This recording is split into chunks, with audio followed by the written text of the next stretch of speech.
Лукас, глядя на огни вечернего мегаполиса за стеклом переговорной, только усмехнулся. А почему бы и нет? Эмму ты же сам называл серой невидимкой. Вот и посмотрим, придет ли.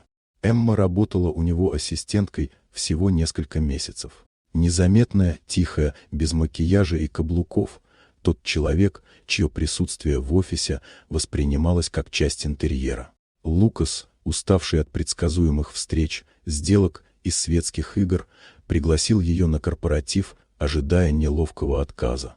Но она просто взяла приглашение и кивнула. Праздник проходил в роскошном зале отеля.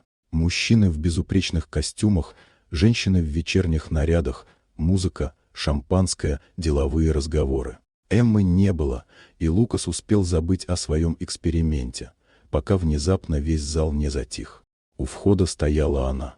Ее тяжелые темные волосы были уложены волнами, платье глубокого цвета ночного индиго подчеркивало фигуру. Открытая спина, длинный разрез, тонкие украшения и абсолютно естественная уверенность в каждом движении.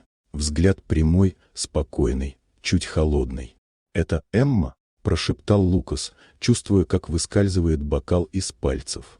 Она шла по залу так, будто всю жизнь жила среди блеска и камер. Ни тени смущения, только достоинство. Подойдя к нему, она тихо сказала: «Добрый вечер, Лукас». Он едва нашел слова. «Вы невероятно выглядите».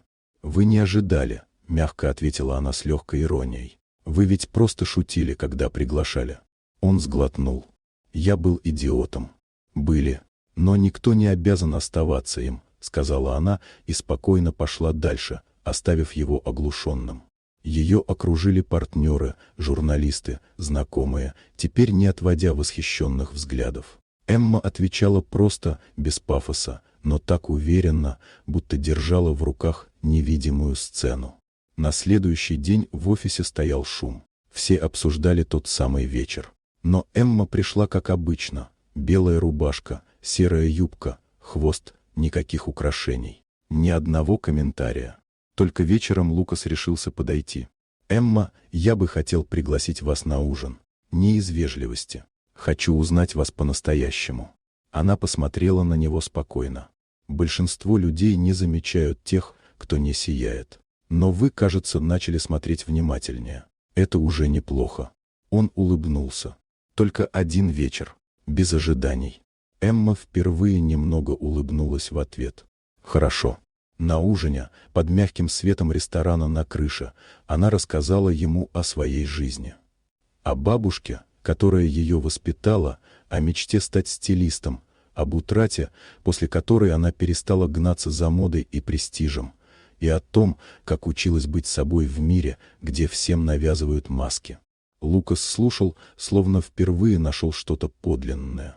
Глядя на ночное небо, она тихо сказала: «Многие женщины живут в тени, пока однажды кто-то случайно не включает свет. И тогда они становятся солнцем».